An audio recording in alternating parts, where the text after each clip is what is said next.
toutes et à tous et bienvenue dans votre rendez-vous quotidien Smart Éducation, un magazine dédié à la formation, aux nouveaux métiers, aux nouvelles pédagogies, le rendez-vous qui donne un futur à la jeune génération.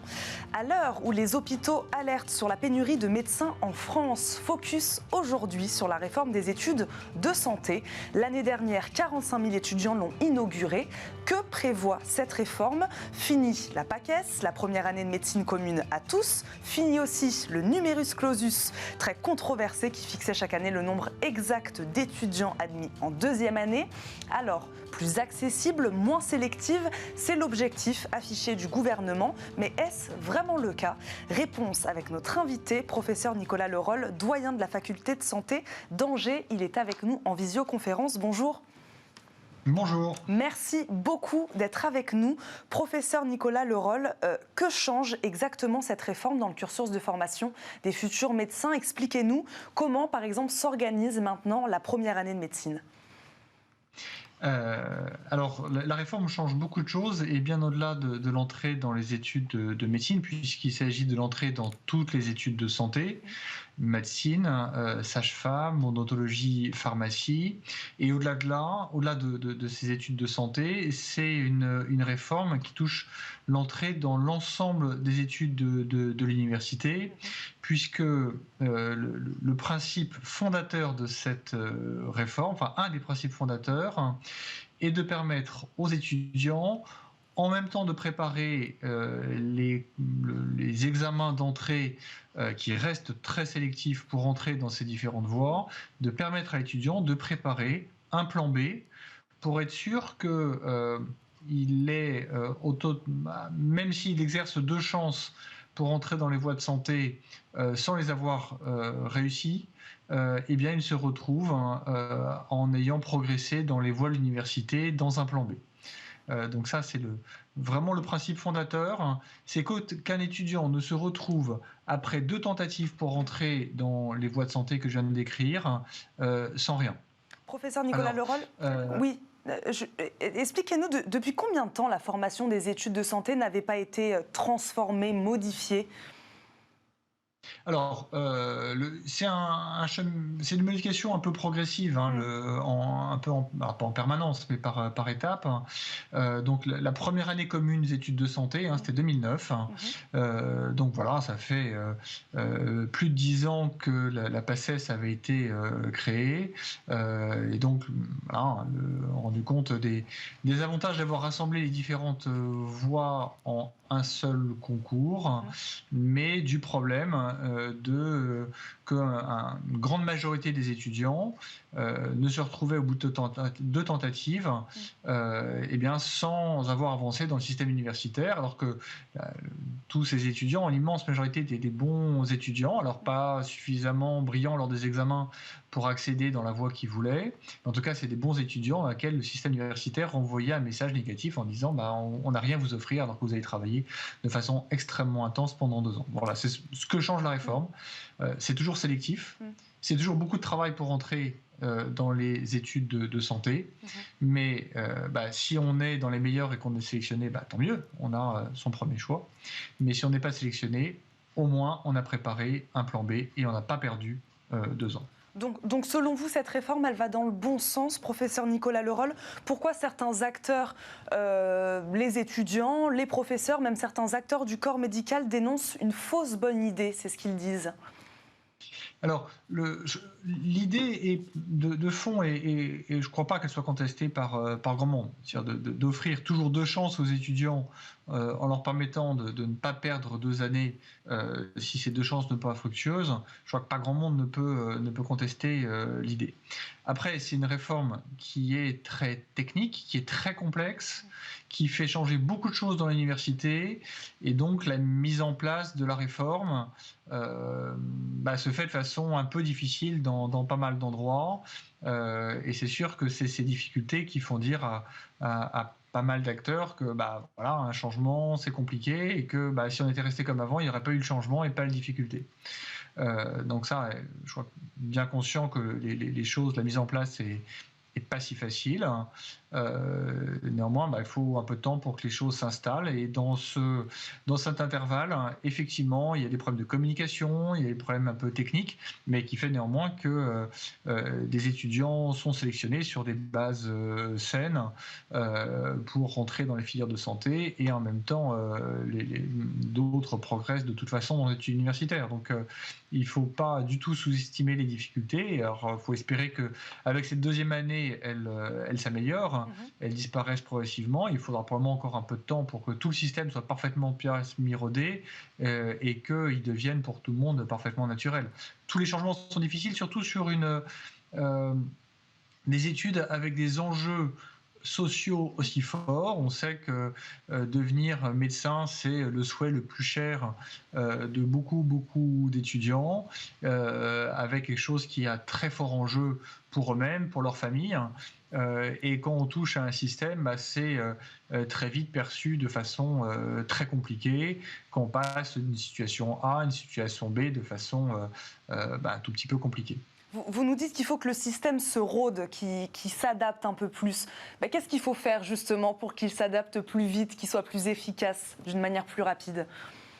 Là, il y a quand même une première année qui est accumulée. Les différentes voies doivent être mieux connues des étudiants. Il y a deux voies qui sont la voie PASS, parcours accès spécifique santé, où les étudiants vont travailler essentiellement des disciplines type santé, de la biologie, de l'anatomie, de la biophysique, et avoir un peu mineur, donc un petit temps dans l'année consacré à la préparation d'un plan B, et ils passeront dans l'année suivante soit dans l'étude de médecine, de sage-femme, d'odontologie, de pharmacie, si ils sont dans les meilleurs. Sinon, pour leur deuxième chance, ils passeront en deuxième année de licence dans la licence qu'ils ont préparée avec cette mineure. Ça, c'est la première voie. Et la deuxième voie, c'est la voie licence accès santé, la voie LAS, où l'étudiant est dans une licence de l'université, qui peut être du droit, qui peut être de l'économie, qui peut être des mathématiques, qui peut être des langues, et va préparer un mineur, cette fois-ci, qui est consacré aux disciplines de santé. Et pareil, l'étudiant, s'il est dans les meilleurs à la fin de cette année, rentre dans les disciplines de santé. Sinon, en deuxième année, continue dans la deuxième année de licence, où il aura encore une deuxième chance. Et de dire que cette voie licence accès santé n'est pas suffisamment bien connue des étudiants. Ils ne se rendent pas compte qu'il y a des places dans les disciplines de santé à aller chercher par cette voie, et les étudiants ont tendance à tous se concentrer dans la voie PASS et de ne pas aller chercher. Mais ça n'a pas toujours été le cas, ça, professeur Nicolas Lerolle ? Ça n'a pas toujours été le cas, ça ? Ça n'a pas toujours été le cas que les étudiants, justement, choisissent toujours plus ou moins la même filière ? D'où le problème de place. Avant, il n'y avait qu'une seule filière, il n'y avait que la PACES, donc il n'y avait pas de choix. On était obligé de choisir la PACES. Donc la PACE est vécue par beaucoup d'étudiants comme l'héritière de la PACES, et donc beaucoup d'étudiants considèrent que c'est cette voie-là qu'il faut prendre pour faire notamment médecine, et ne voient pas qu'il y a par la voie LAS autant de chances d'aller chercher des places dans les disciplines de santé et médecine en particulièrement par la voie PASS. Donc les étudiants n'ont pas encore profité de la diversification possible des voies d'entrée pour aller chercher des voies d'entrée dans lesquelles ils se sentent plus à l'aise pour travailler, parce que quand on adore l'histoire ou les langues ou les mathématiques, on se sentira plus à l'aise pour donner le meilleur de soi-même si on fait une licence d'histoire, de langue ou de mathématiques, que dans une voie plus généraliste qui est celle de la PASS. Et donc, voilà, il faut que les étudiants puissent utiliser les voies dans lesquelles ils se sentent le mieux parmi tous les parcours proposés pour donner le meilleur d'eux-mêmes, pour ensuite avoir le plus de chances de montrer toute leur qualité, d'être sélectionnés. Donc, je dirais une partie importante pour les étudiants, pour que la réforme soit de plus en plus facile, c'est de comprendre ces différentes voies et de ne pas hésiter à aller sur des voies dans lesquelles ils se sentent beaucoup d'appétence pour travailler et donner le meilleur d'eux-mêmes. Professeur Nicolas Leroll, on le disait, l'objectif, donc, c'est ce que vous nous dites, c'est que la sélection reste toujours rude, mais que l'objectif, c'était de la rendre en tout cas moins sélective, plus accessible. Pour vous aussi, c'était important d'ouvrir cette formation à plus de profils. Alors, il y a deux choses différentes dans ce que vous dites. La première, la formation reste sélective et reste quasiment aussi sélective qu'avant, quasiment parce que on ne parle plus de numerus clausus, mais de capacité d'accueil qui définissent à l'unité près dans chaque faculté ce qui va être pris en deuxième année de médecine, d'odontologie, de pharmacie, de sage-femme. Ces chiffres ont augmenté à peu près entre 15 et 20% sur toute la France, donc ça s'est un peu ouvert, mais un peu. Donc ça va rester de toute façon une filière très sélective sur laquelle les meilleurs seront pris. Ça, il ne faut pas se tromper de message aux étudiants. La suppression du numerus clausus n'est pas l'ouverture large des voies dans les différentes filières de santé. La suppression du numerus clausus, ça transfère la compétence de déterminer le nombre d'étudiants admis en deuxième année du ministère qui pilotait la nation de très haut aux facultés et aux agences régionales de santé qui sont mieux à même localement de définir quels sont les besoins et quelles sont les capacités de formation. Mais il reste un chiffre précis d'étudiants qu'on peut prendre en deuxième année et ça va rester très sélectif. Ça, c'est la première chose. La deuxième chose, c'est une diversification des profils. Par la voie de la PACES, avant, ce qui était véhiculé comme message, c'était qu'il n'y a que les très bons étudiants avec mention de bac S qui peuvent prétendre de rentrer dans les études de santé.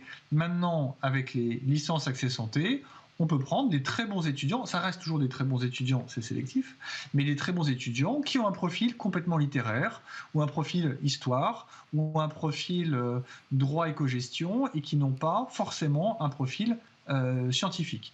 Donc cette diversification, ça c'est un point vraiment majeur. Moi, dans ma faculté, pour la première fois cette année, on a pris des étudiants qui avaient fait des études de droit, qui avaient fait des études de lettres, qui avaient fait des études type sciences humaines, et donc qui n'ont pas forcément passé un bac S, ce qui était absolument exceptionnel par la PACES. On va s'arrêter sur ces mots. Merci beaucoup, professeur Nicolas Leroll, de nous avoir accompagnés, de nous en avoir dit plus, de nous avoir aidé à comprendre justement cette réforme des études de santé. Merci beaucoup de nous avoir accompagnés. Je le rappelle, vous êtes doyen de la faculté de santé d'Angers. Merci beaucoup. Merci à vous de nous avoir suivis. On se retrouve très vite pour un nouveau numéro de Smart Éducation. Très bonne journée à tous sur Bismart et à très vite.